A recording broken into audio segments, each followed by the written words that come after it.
Hello, ladies and gents, and welcome back to our unit on the Renaissance for our humanities class. Now, last time what we went through was essentially these notes right here on the Renaissance. Generally, just a brief look and a brief discussion about the cultural changes, the religious changes, and the overall kind of ideologies and developments of the Renaissance period. Now, the thing that we left off on, and the thing that we're going to close this unit out with, is a brief look at kind of a sampling and a discussion about two literary figures during this time. The first one is William Shakespeare, and then we're going to do John Milton. Now, like we said last time, but we didn't really articulate it fully, the Renaissance was particularly noteworthy as a historical period for its namesake, which is essentially this idea that we are having a revival or a rebirth. Well, a rebirth of what? A revival of what?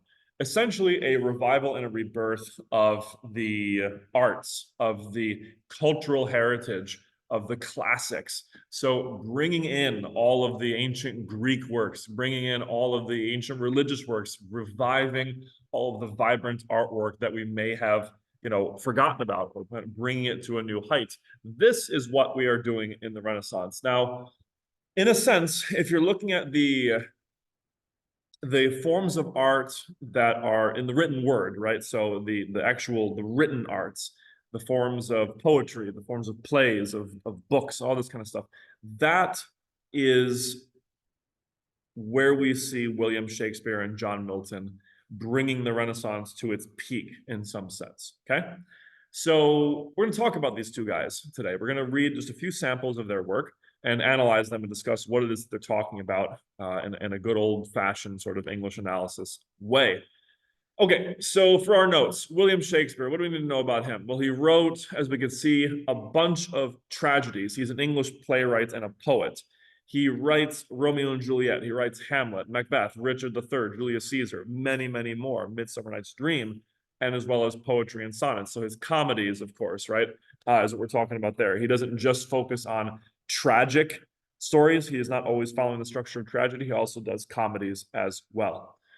Now, that in and of itself is, in a sense, a revival of the ancient Greek tradition. That in and of itself is a renaissance of the arts, because William Shakespeare was very clearly influenced by the Greek tragedy structures. So if we, for example, we go look in depth at all of William Shakespeare's stories that he's creating and then formulating into plays, whether it's at their foundational kind of structure, whether it's at their central plot, or whether it's in the subtle sort of allusions that he's giving throughout the plays, you can very clearly see that he's influenced by the classics. The man knew his classics very, very well, very intimately. The cliche example is not just his structure of tragedy. So he follows that Aristotelian sort of sequence of his plays, the sequence of a tragic play that, Sophocles and all these other ancient Greek playwrights did. He also follows the structure of the tragic stories themselves, so the tragic myths themselves. So, for example, the myth of Pyramus and Thisbe, these two lovers who are separated by households and parents and all this kind of stuff, try to come together, but through tragic misunderstandings end up essentially dying, both committing suicide. Sound familiar? That's Romeo and Juliet. So, like, again, you see in his very clear allusions throughout his plays this deep intimacy and this deep love of the classics in mythology and in religion as well. He also brings up a lot of religious issues that we would definitely see, for example, in a play like Hamlet. Okay, now let's take a look real quick. We know what he's noteworthy for. We know his general role as an Elizabethan era playwright and poet. So the two samples that we have of Shakespeare here are his sonnet number 18. The man wrote over 100 sonnets, and we'll talk about what a sonnet is in a minute. But he also wrote, as we know, a ton of plays that are particularly famous for their soliloquies, for their long speeches that a character will give on stage. Talk about that in a minute. But let's look real quick at his poetry. And this is actually the first real good sample of poetry that we have in this particular class. So if you're looking at my 9th grade class, we're definitely going to read Sonnet 18 in our poetry unit. It's just a wonderful little iconic sample of what a sonnet is. So what is a sonnet?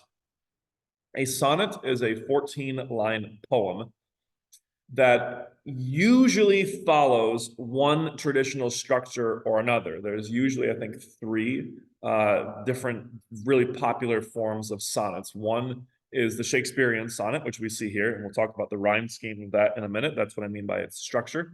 We will also see Miltonic sonnets, for example. So John Milton was also, alongside being an epic poet, he also was a sonnet writer. And then we see the Italian sonnet, which follows its own structure as well. But all sonnets, 14-line poems, and they follow the general, pattern of rhyme scheme that is chosen by the particular author. So Shakespeare's sonnets will always follow his particular structure of rhyme scheme, which, by the way, is what? Let's take a look.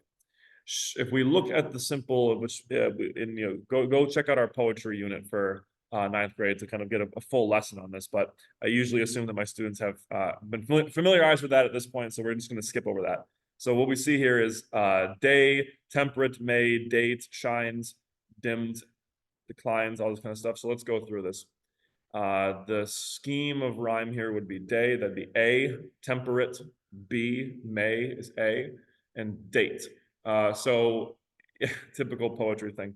Temperate and date, you could say A, B, shines, dimmed, declines, untrimmed, C, D.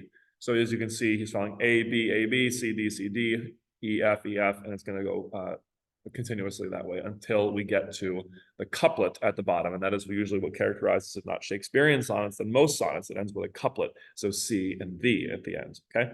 So you see 14 lines, you see this structure, probably dealing with a sonnet, definitely dealing with a sonnet. And the other thing that characterizes sonnets is the actual content of what they're talking about.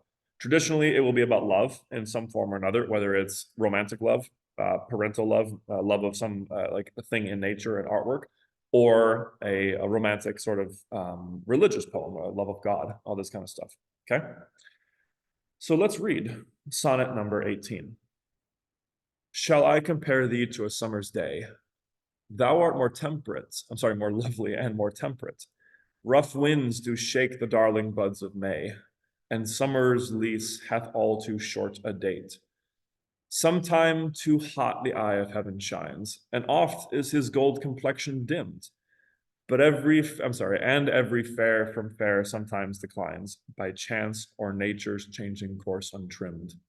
But thy eternal summer shall not fade, nor lose possession of that fair thou owest. Nor shall death brag thou wanderest in his shade, when in eternal lines of time thou growest. So long as men can breathe or eyes can see, so long lives this, and this gives life to thee.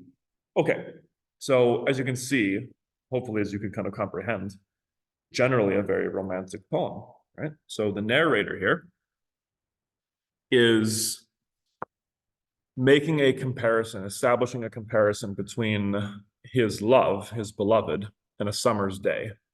Typical move by Shakespeare. He loves his similes and metaphors, his extended comparisons. However, here he is saying essentially that you, my beloved, whoever the narrator is addressing, are actually more than just a summer's day. You're better than a summer's day. Well, why? So he establishes the comparison here. Okay, well, he goes on. Thou art more lovely and more temperate. Okay, tell me why. Rough winds do shake the darling buds of May, and summer's lease hath all too short a date. Okay, so 2 things so far. Number 1, there's usually some rough winds. There is rough weather in the summer, and summer is too short. Its lease hath all too short a date. Okay, it doesn't last very long, and it's kind of got rough weather. Additionally, sometimes too hot the eye of heaven shines, and oft is his gold complexion dimmed. So in other words, sometimes it's too freaking hot in the summer, and sometimes it's too dimmed, right? So it's inconsistent. Implying through all of this, by the way, guys, that you, my beloved, are not like that. You do not have, the changing temperatures or the changing roughness and gentleness of the winds. You do not last, anywhere near as short a time as summer does. So far, you're a lot better. And every fair from fair sometime declines by chance or nature's changing course untrimmed. So fair here, again, a word meaning beautiful. Every beauty from beauty sometimes declines. In other words, like beauty diminishes, whether in nature or by changing course untrimmed. What's that mean? So chance, in other words, like sometimes something terrible will happen and it will remove the beauty from something by accident, I assume. Or nature's changing course untrimmed. In other words, nature's changing course. If you just kind of let nature take its course without destroying something, it's going to diminish. It's going to get older and less beautiful. Okay, but what about you? So that's what happens to summer. That's what happens to nature and other things. But what about you, my beloved? He says, but thy eternal summer shall not fade, nor lose possession of that fair thou owest. In other words, you, however, will not fade. Your beauty, your eternal summer, that is the beauty and the loveliness of your summer, ain't going to go away. Okay. Now, that's interesting because from a simply surface level, it seems like it would, right? Your physical beauty will diminish. Well, what is Shakespeare, again, beautifully in a very cute and sweet way saying? He's like, no, but that is not what I'm looking at, essentially. I'm looking at a deeper beauty that will not fade over time. Beautiful stuff. Then he says, nor shall death brag thou wanderest in his shades, when in his shade, when in eternal lines of time thou growest. In other words, when you are growing, in the eternal lines of time, whether that, I'm assuming that means in the timeline that you're going to inhabit. Death's not going to brag that you're wandering in his shade, right? The personification of death there, that's saying you're not going to look like you're under the control of death, that, that he has dominion over you. You're not going to look, sick as death. In other words, you're always going to be beautiful in general. Okay. Again, very sweet stuff, typical Shakespeare. And then we end with this beautiful little couplet here, 2 rhyming lines. So long as men can breathe, their eyes can see, so long lives this, and this gives life to thee, right? That is this, my comparison, my adoration, or my, complimentary sonnet to your beauty. This will give life to thee, right? So long as we can see, so long as, people are able to read this, so long as people are able to understand this, this will give life to thee. That is thee, thy beauty, all that kind of stuff, okay? So there's a sample of Shakespeare's poems. Gorgeous stuff, outstanding structure, beautifully kind of passionate. And, one of the things that's so wonderful about Shakespeare is his mastery over the English language, which is, the fear and the bane of many high school students' approach to him. What I'd like to tell my students about it is that you kind of need to allow yourself to be a little bit confused by him. You need to kind of get comfortable being uncomfortable with Shakespeare. And that sort of helps you appreciate him a little bit more, in the sense that his mastery of the English language comes in the form of his obscenely wide vocabulary. Not just simply as having a bunch of words that he could use, but choosing the right words at the right time based on their sound, based on their meaning, based on their context, based on their subtext, all this kind of stuff. He chooses the exact right words at the exact right time. And he always comes up with wonderful words and phrases, all this kind of stuff.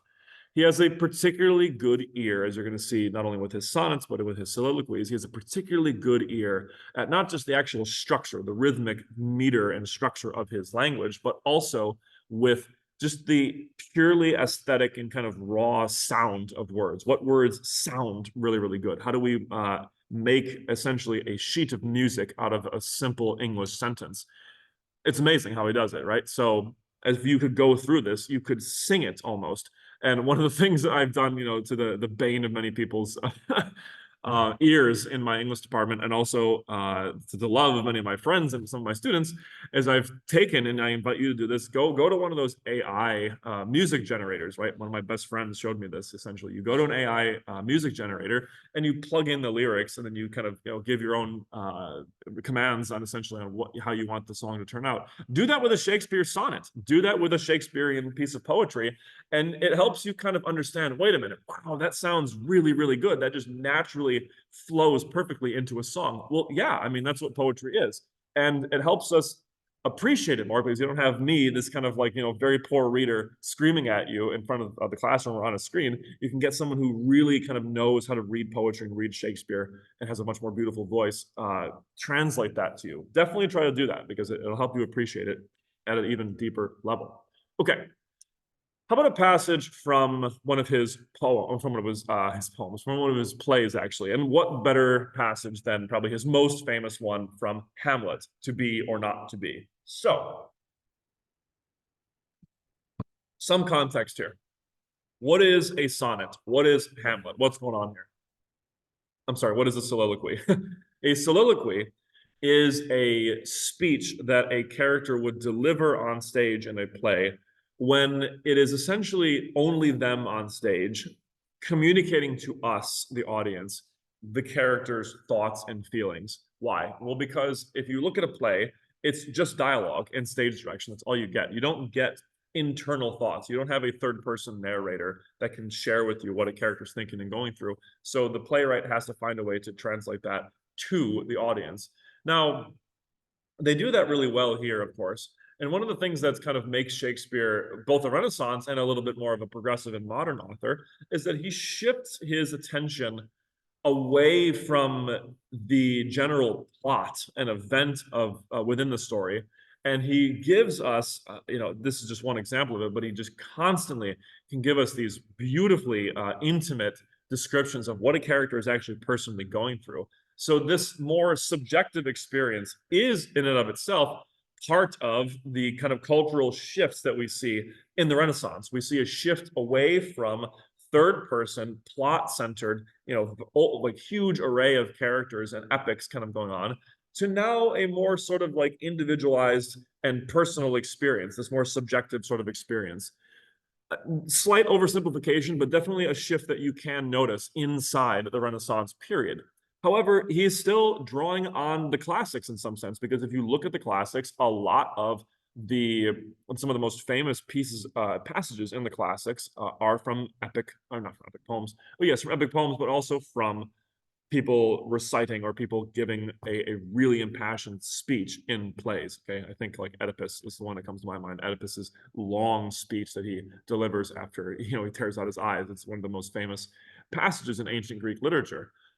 Same thing here. Okay, so what is the context? Hamlet is, as you may or may not know, the Prince of Denmark. He is a young man in a royal position who is beset with a number of complex situations and family dilemmas and dramas that he is struggling to find motivation and discipline and the heart to deal with. So that's all I'm going to give you because I don't want to spoil Hamlet too much for you. So he comes on stage, and there's a whole debate, by the way. Go look at what will eventually be an AP course where we discuss Hamlet in more detail. There's a whole debate on whether or not the to be or not to be speech actually is a soliloquy, because number one, he's technically not alone on stage. There is someone technically with him or kind of coming towards him or nearby him, very nearby him here. And also, we're not totally sure, and this is part of the themes of Hamlet, we're not totally sure if Hamlet knows that someone is nearby him and listening to him while he is saying this, because Hamlet is uh, pretending to be insane, pretending to be nuts and mad throughout this particular section of the play.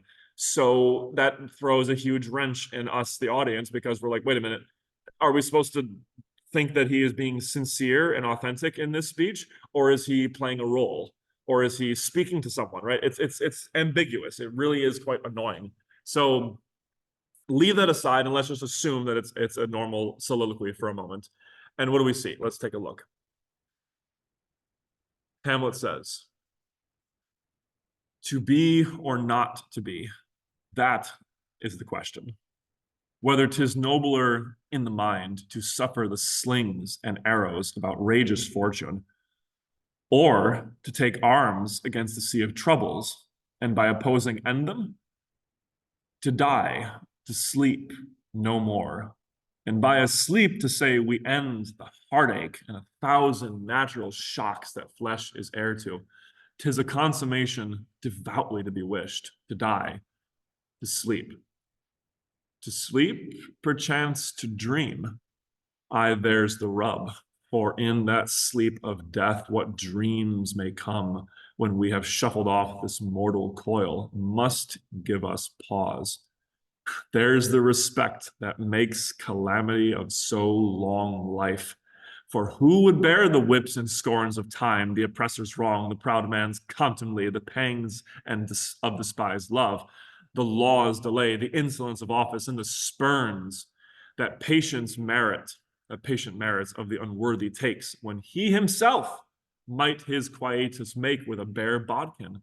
Who would fardels bear to grunt and sweat under a weary life, but that the dread of something after death, the undiscovered country from whose bourne no traveler returns, puzzles the will and makes us rather bear those ills we might have than fly to others we know not of. Okay, gorgeous passage. Very, very well done. Go watch, I think it's Charlton Heston's. There's a lot of different versions. Go on YouTube and look up all the different versions. I never read it in class. I make it someone else read it. I have Kenneth Branagh read his version, but there's a bajillion recitations of this passage.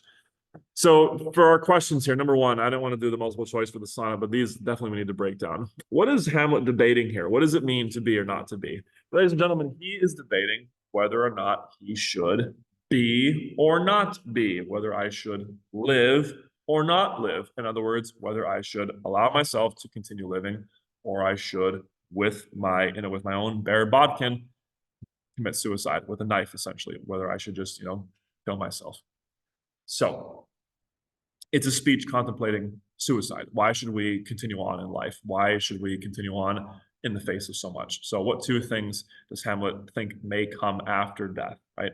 So he says basically either nothing, right? So if we go back right here, to die, to sleep no more, and by sleep to say we end the heartache and 1,000 natural shocks there flesh is heir to. In other words, like this kind of nothingness, this sleep, this pure just release of any troubles. Or might it be something more? Might it be something much worse, actually? In other words, hell. Might there be torments that come after death? Now, what does he find that life is filled with, right? We can give three examples. There's a bunch, right? He says to die to sleep, for who would bear what in life? The whips and scorns of time. In other words, like what we talked about in the previous sonnet, right? The decay of time.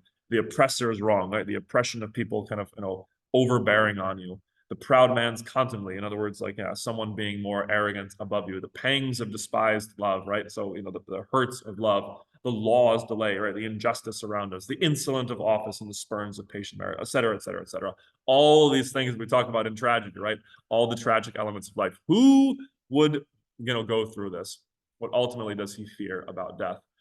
He fears, ladies and gentlemen, that if he does in fact commit suicide, that there will be something much worse after death, aka hell, right? He is acting on, or he's hesitant on that old Christian Catholic belief that suicide is a sin. It is a sin to simply throw away your life out of despair or out of fear or out of all this kind of stuff. It's like, no, you shouldn't do this. This is a sin. This will land you in despair and in hell in the afterlife. So he's afraid of this. Because of this, what does he decide to do? He decides to bear it. It's like, I will bear the scorns of time, right? So in other words, he says, no traveler's return puzzles the will and makes us, in other words, makes me do what? Makes us rather bear those ills. I'm going to bear all the crap that life is full of instead of fly to other stuff that I know not of, right? I'm going to have the devil that I know as opposed to the devil that I don't know.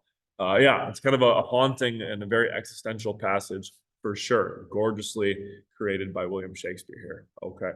So Now, in my classes, usually what I have us do for about a day or two is I go through, there's a wonderful series of animated Shakespeare plays, essentially like a condensed and more, shortened, much more shortened versions of Shakespeare plays that are very nicely animated online of both Hamlet, I think it's Hamlet, Othello, Julius Caesar, and Macbeth also, but I leave Macbeth out just to not spoil it for the 10th graders.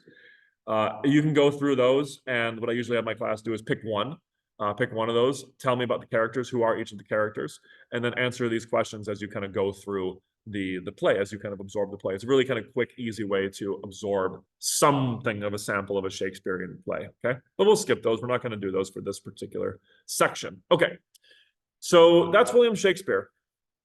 And if we were to go through his particular plays in depth, what we sort of see is a lot of the cultural and religious and conflict essentially expressing itself in his plays. One of the things that's really interesting about his plays, by the way, and I always joke about this in ninth grade especially, is that his plays are simultaneously incredibly complex and incredibly sophisticated in their themes that they tackle and that they explore. And his language is also incredibly sophisticated, and his knowledge is incredibly sophisticated when it comes to his allusions and his references and his structure. And yet, in the same way, you will also find the most crass and just blushingly embarrassing sex jokes and inappropriate subject matter. And that's a fascinating combination because, he is writing plays for everyone. He's writing plays for, the devout scholars up in Oxford, and also for, the plebeians, the public people who can't afford a seat in his theater. He's creating something that is going to be enjoyable for everyone, essentially. So in that sense, he's I think that's one of the things that makes him such a brilliant and popular and well-deservedly famous author. And I'm going to probably do like an extended video on this at some point, a closer look video. But one of the things I realized recently when talking with my my department and other materials that I follow online, I realized that a lot of our series, a lot of our stories nowadays try to essentially copy, or not copy, but I should say take inspiration from Shakespeare's style in that sense. The story that comes to mind immediately is a story like Succession, an HBO series that I think I've discussed before. A very inappropriate series for a ninth grader to watch. It's incredibly crass, incredibly crude, not in its visuals, just in its language and its subject matter of its language.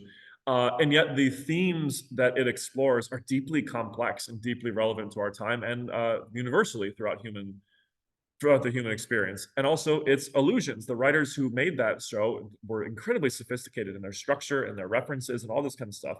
And so I think they have in a sense created a sort of modern Shakespearean piece, which essentially they're very obviously drawing from Shakespeare's example here as a Renaissance writer. So, beautiful work by William Shakespeare, beautiful work by people who take inspiration from him as well.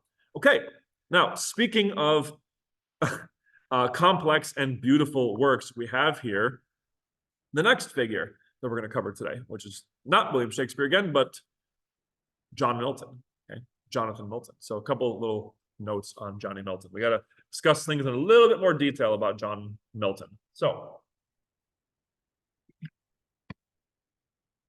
what is John Milton known for? Well, he is a British poet and also a political activist and a political revolutionary as well, or he took part in the political revolution of England.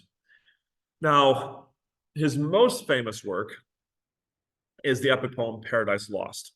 Okay, he did make a sequel to it, Paradise Regained, but when we talk about John Milton, everyone thinks of Paradise Lost. Okay, what is Paradise Lost about? It is an epic poem describing or discussing how Satan fell from heaven and became the devil and tempted Adam and Eve to fall out of the Garden of Eden, out of paradise. Okay. The conflicts we see therein that John Milton focuses on are, number one, Lucifer's pride and his brilliance and his charisma and all this kind of stuff, versus the holiness, the goodness, and the power of God. Okay. That's a very general, simplistic way to look at it. You also see the conflict within Lucifer, as we're going to see, within his own nature. You also see the conflict with God trying to at once give Adam and Eve this free will and sort of encourage them to follow virtue and righteousness while also not taking away their free will and allowing them to do what they ultimately choose to do. So that's Paradise Lost. Now, a couple little things here. We have a couple notes on Paradise Lost before we jump into the sections and actually the historical points on it. So cultural changes that helped influence and I think really informed John Milton. He is writing during a period, the Renaissance, at the end of the Renaissance, really, where there are several major cultural changes happening at this particular time. Okay, one of them is a general shift away from religion. Okay, a further movement away from not only the conflicts that people see in religion, right, Protestants and Catholics, not only away from the authoritative presence of religion in the form of the church or in the form of the monarchy, but also away from what they perceive as the kind of intellectual tyranny that religion imposes, right? What people see in the conflict between the development of science and humanism against the role of religion in culture. And therefore moving more and more towards, as humanism and secularism sort of help yield more and more towards individualism, right? This individual spirit, less emphasis on the collective community and more emphasis on power and the feats of an individual. Now, additionally, there is an increasing emphasis, as we saw in the Renaissance and as we definitely see in the humanistic shifts of ideology. There's a huge emphasis and there's a huge kind of what would you call it? Intoxicating or kind of attraction towards the power of human reasoning and the intellect. Okay, in the form of whether it's sciences, innovation, so on and so forth. So as it says here, these changes are reflected in Milton's character of Lucifer, as Lucifer is characterized. And this world this poem that Milton is creating is set within a deeply Christian framework. And John Milton himself is a deeply Christian man. And so when he observes these changes in his culture, again, having been part of them, he writes this poem, in a sense, out of nowhere. And, you look at his life, if you look at his life in detail, it's like you see this deeply, passionate poet, this political activist, this religious guy, and yet he turns around and he writes this poem that is almost condemning or almost seemingly condemns a certain type of revolutionary spirit. However, what I tell my students, and again, go to our AP course eventually, and what I'm going to do is go in depth and look in depth at Paradise Lost and explore this a little bit more. But generally what you see, guys, is Milton sort of stepping back away from the conflicts of religion, the conflicts of government, the conflicts of culture, and he goes really, really far back and just steps back to what we would call basic principles, kind of like we were talking about with religion. And he just discusses, look, what is the fundamental nature of the world, of our relationship with its creator, and therefore what should our relationship be with ourselves and with those around us? He tries to go really back to that and explore the actual inner workings of the human heart and sin itself before he then tries to make comments on different religious denominations and governments and all this kind of stuff and ideologies. He's like, no, let's just go back and get some basic principles down. Well, what are those basic principles? We'll talk about it in a bit. Now, I want to look at a little bit more. I think just make sure we don't have any other notes on Milton here. Yeah, we don't. Okay, so let's take a look at what we're talking about here. So we can skip the roles of the angels here. I'm not too interested in that. I want to talk about the first passage that Milton writes in. And again, he's writing in early modern English, so it sounds a little bit weird. It's written different, weird, all that kind of stuff. It's, different writing. Get over it, get past that. And we can just kind of see what he's talking about. So the story of Paradise Lost begins, like a good epic poem, with an invocation to Holy Spirit. And the second book of the poem begins with Lucifer Satan at that point, already having been cast into hell. So it sort of begins, as you would say, in media res, right? He's in the middle of his story. He's already cast into hell, and he's kind of just lost the battle with the angels of heaven. And so we get his first kind of major speech. And I'm going to try to read it as best I can for you here. When we look at this passage, I want us to try and read past our own confusion about it and our own kind of struggling to comprehend what he's talking about, and sort of just get a sense of the tone and the character of the devil here, because that is, of course, who we are reading. That's who's going to be speaking here. So let's take a look. The narrator says, "Said then the lost archangel, this the seat that we must change for heaven, this mournful gloom for that celestial light? Be it so, since he who now is sovereign can dispose and bid what shall be right. Farthest from him is best, whom reason hath equaled. Force hath made supreme above his equals. Farewell, happy fields, where joy forever dwells. Hail, horrors, hail, infernal world, and thou, profoundest hell, receive thy new possessor, one who brings a mind not to be changed by place or time. The mind is its own place, and in itself can make a heaven of hell and a hell of heaven. What matter where, if I be still the same? And what I should be all but less than he whom thunder hath made greater. Here at least we shall be free. The Almighty hath not built here for his envy. Well, I'm sorry, the Almighty hath not built here for his envy, will not drive us hence. Here we may reign secure, and in my choice to reign is worth ambition, though in hell. Better to reign in hell than serve in heaven." Fantastic, wonderfully just venomous speech. If you want, I usually am way more dramatic about that in class, and there's so many great dramatic readings on this online. By the way, Star Wars fans, if you go find I think the most popular audiobook of Paradise Lost on YouTube, the Emperor, the character who plays, or the actor who plays the Emperor on Star Wars, is the audiobook version of Satan. Go read it. It's amazing. It's beautiful. Okay, number one, who is speaking here? It's Satan. Okay, it's Lucifer, although you would call him Satan at this point. What could lost mean here? Okay, double entendre, right? The lost archangel. What does this mean?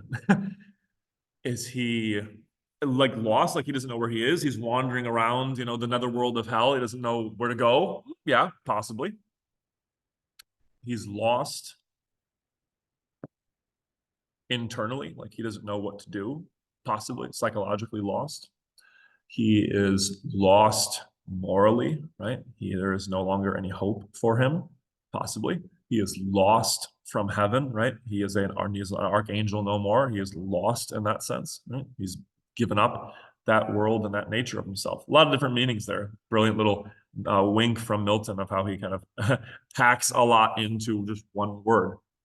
Number three, who does Lucifer want to be farthest from? He wants to be farthest from God, right? I don't want to be anywhere near God.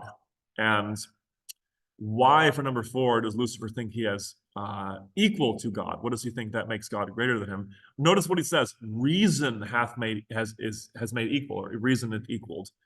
He thinks that he's as intelligent as God. He thinks he's as brilliant as God. He thinks he is omniscient.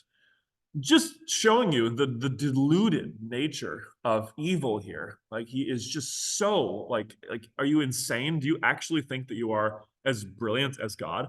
Now, one thing I like to ask my students is, what type of knowledge is he talking about here? Does Lucifer know all the inner workings of the material universe as well as God does?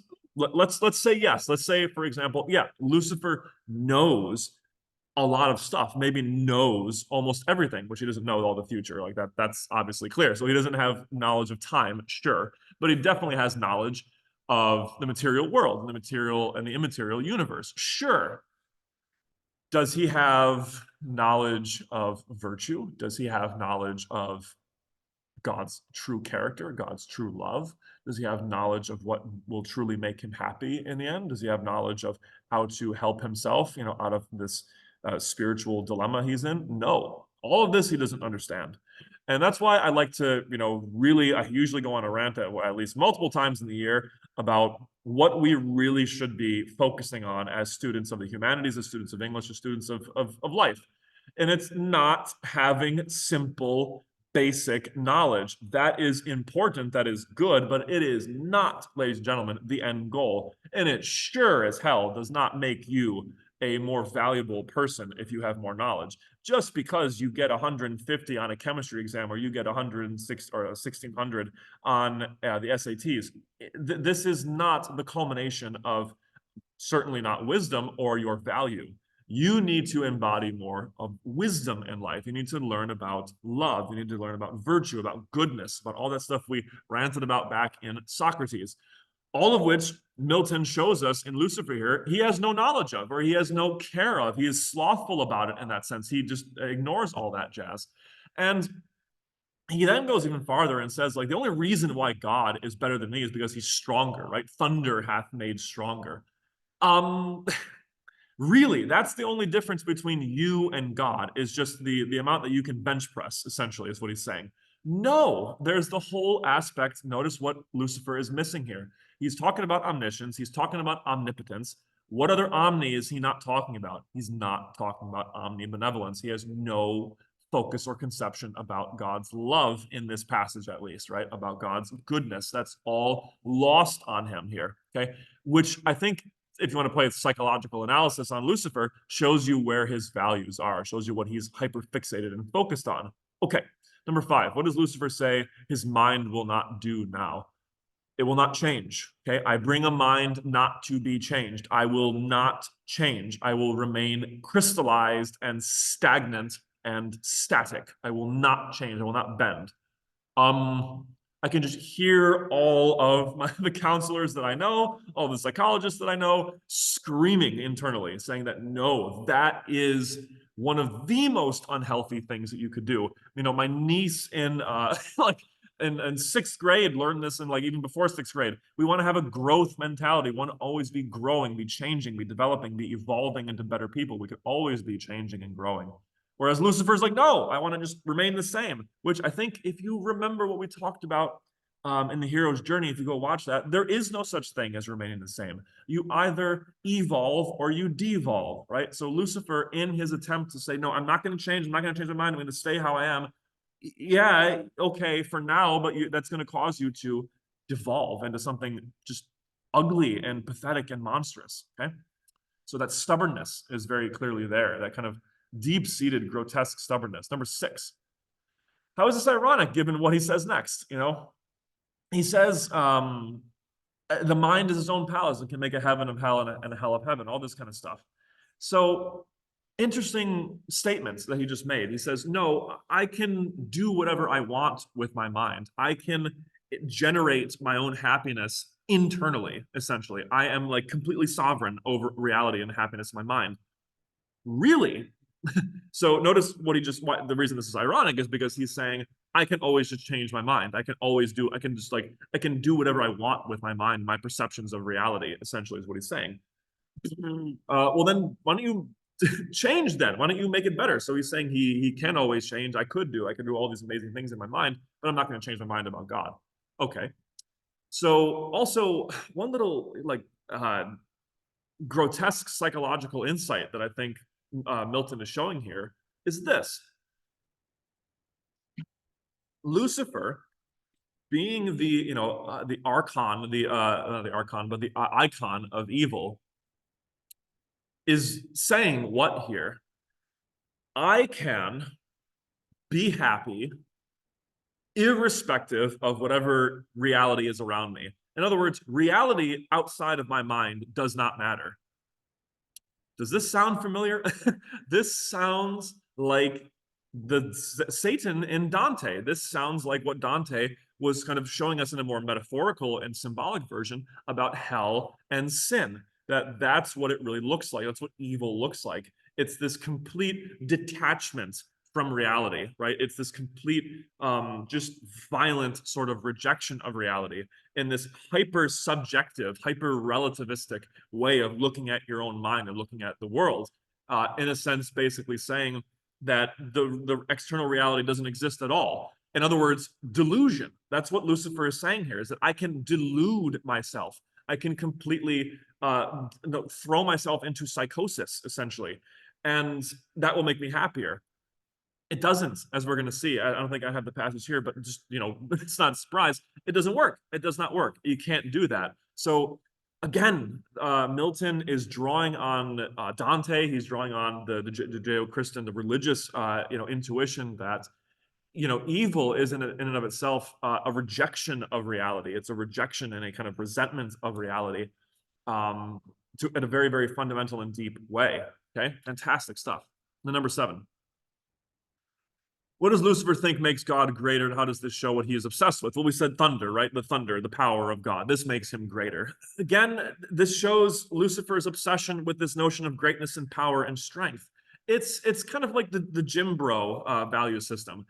If I have bigger muscles, if I have more strength, that means I am more valuable as a person, right? Shift that to the intellect. If I have better grades, that means I'm more valuable as a person. If I can cite more, facts and more logic, and I can be more articulate than someone, I can beat someone in a debate. This makes me more valuable as a person, right?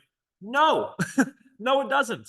That's clearly the dysfunction of Lucifer. And notice what he's saying here. It's God's greatness. It's his greatness. It's his power. It's all this kind of stuff. It's like what we saw in the Arthurian legends. Yeah, Lancelot is the greatest knight, but he is not the truly best knight. He is not the most good knight. He is not the most virtuous, the most full of life and joy. That's not what he is. So Lucifer, yes, God is great because of his power and his, grandness and all this kind of stuff. But what really, I think most Christians like John Milton would say makes God great is his love and his beauty and the kind of obscene, overflowing, culmination of virtue that is within God. That's what makes him truly great, not the, fact that he is omnipotent. That's just kind of like, a sidebar thing. So again, showing you the fixation, the obsessions that Lucifer has, and how his value system and how he views the world and what is important and what is valuable, totally backwards, totally kind of disjointed here. What is he ultimately? Why? I'm sorry. Is he ultimately happy in hell? Right? This is a grotesque idea, and the question is technically wrong, by the way. He says that he would prefer to be in hell. Well, why? Because he doesn't have to listen to anybody. Because he can rule there. He can be completely autonomous there. Now, I can't help but think, as Milton's writing this, he's kind of like predicting the extremes of individualism, of hyper-secularism, hyper-humanism, hyper-individuality.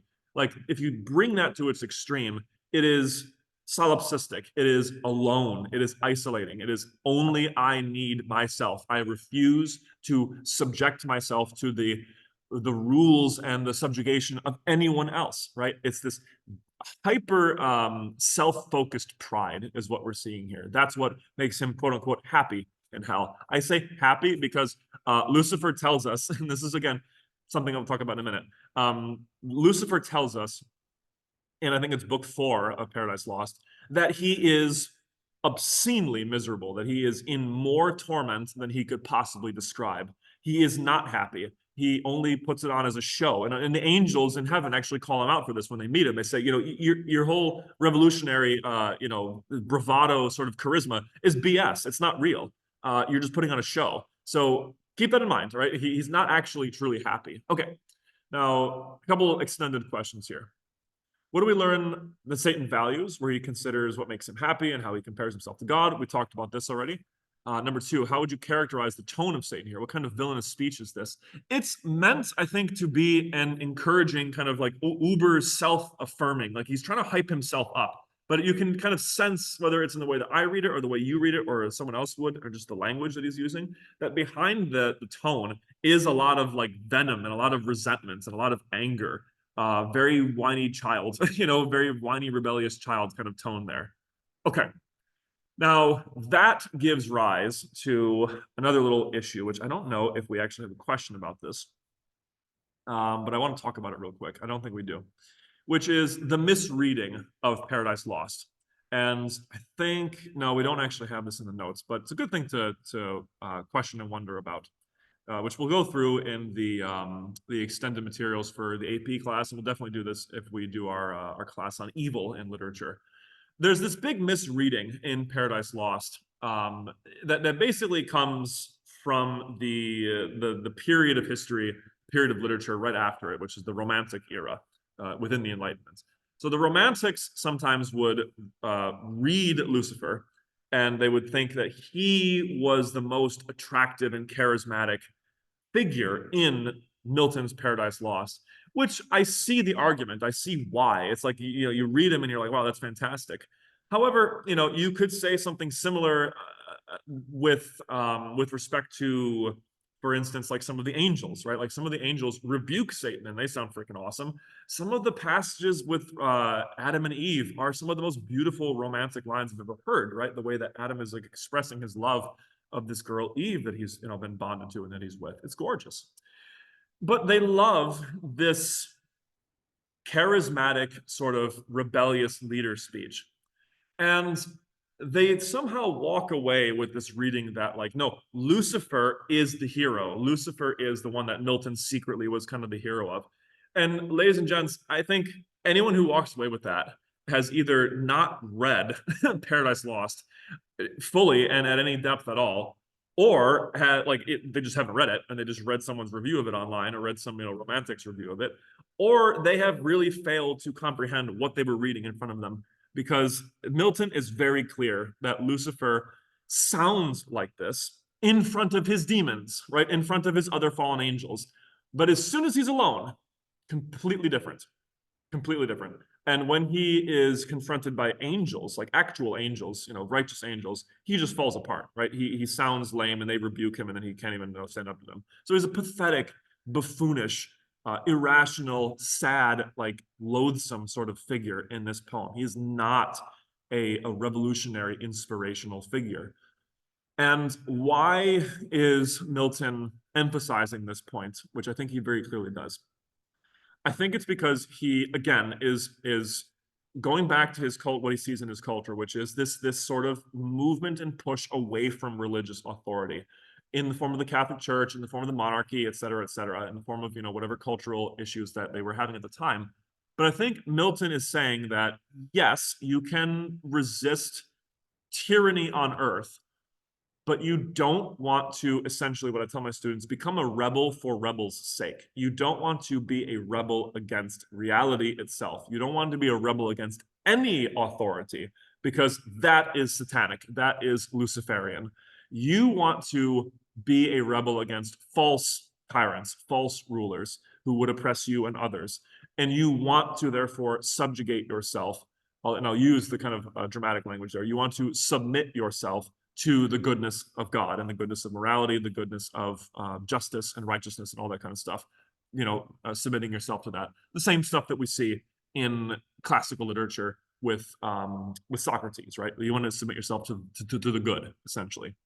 So he shows us this figure of Lucifer as this hyper rebel, as this self-centered rebel, essentially, the one who only serves himself, essentially, as one of the angels calls him out for. You're only serving yourself. You're not serving anybody.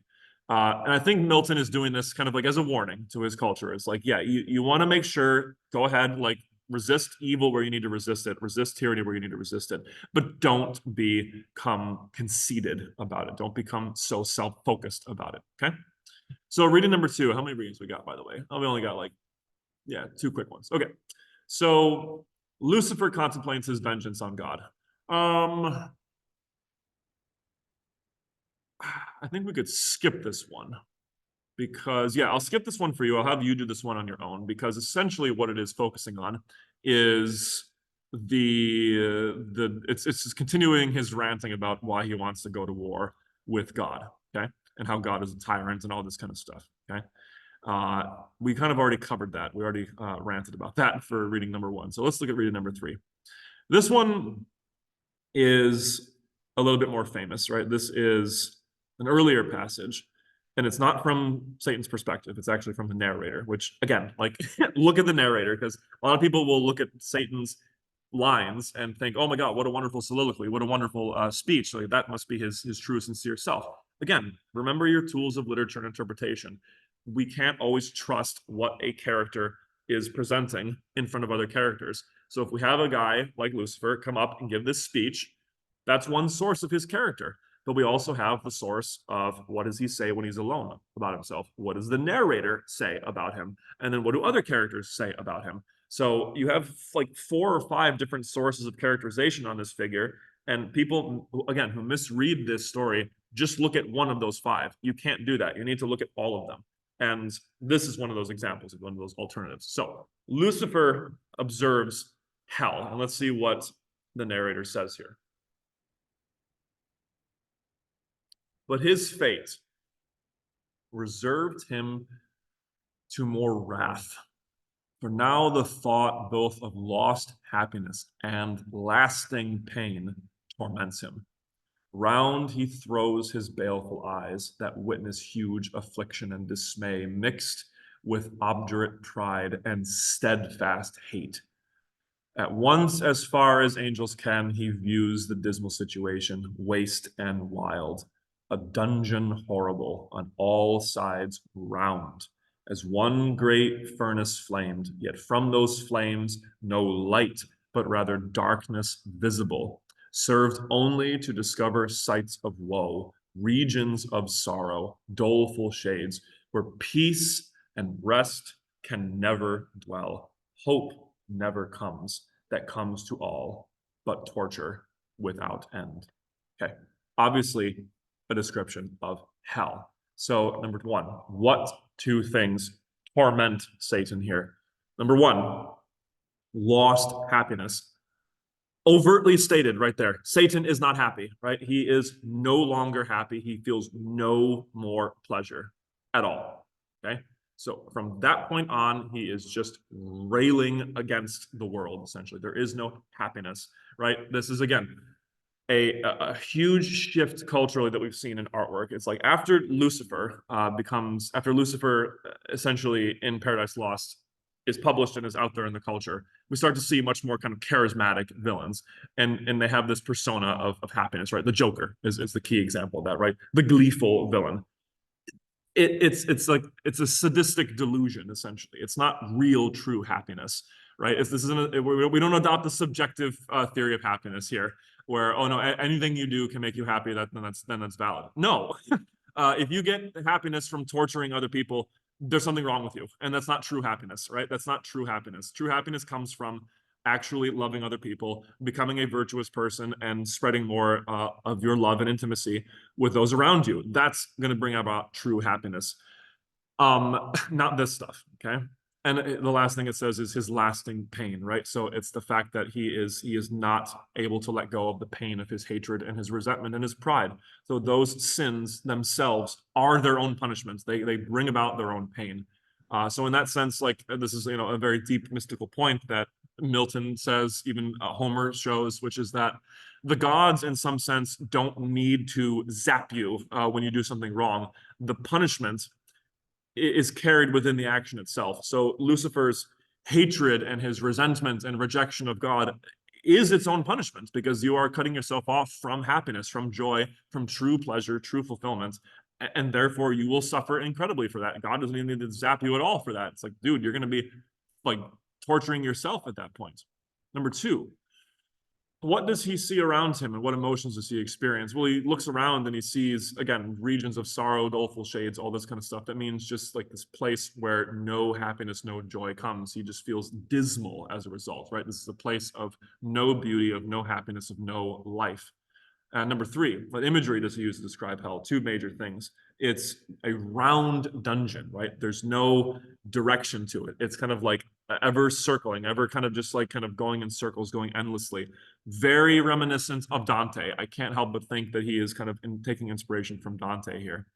The other one is of fire, right? It's of fire that gives forth no light. It only burns. And the only thing that it does light up is the regions of sorrow and doleful shades, right? Allowing you to see miserable things around you. That's all you're allowed to see is that, and then all you're allowed to feel is the pain of the fire. So it is an image of destruction, essentially, of just death. There's nothing positive about the fire there.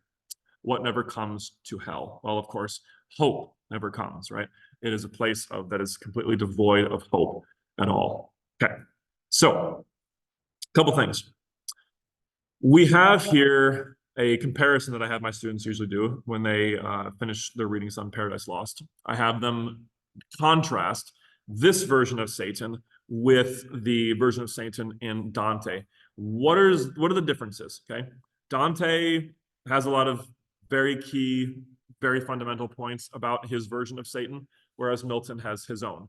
So you tell me, what do you see as the major differences and major comparisons here? If you want more on this, we're going to, again, do the course on evil literature. You'll see more of it there.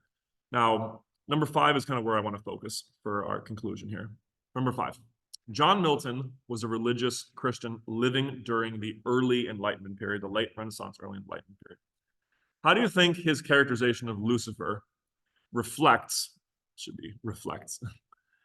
the cultural changes that he saw? Well, we discussed this a little bit.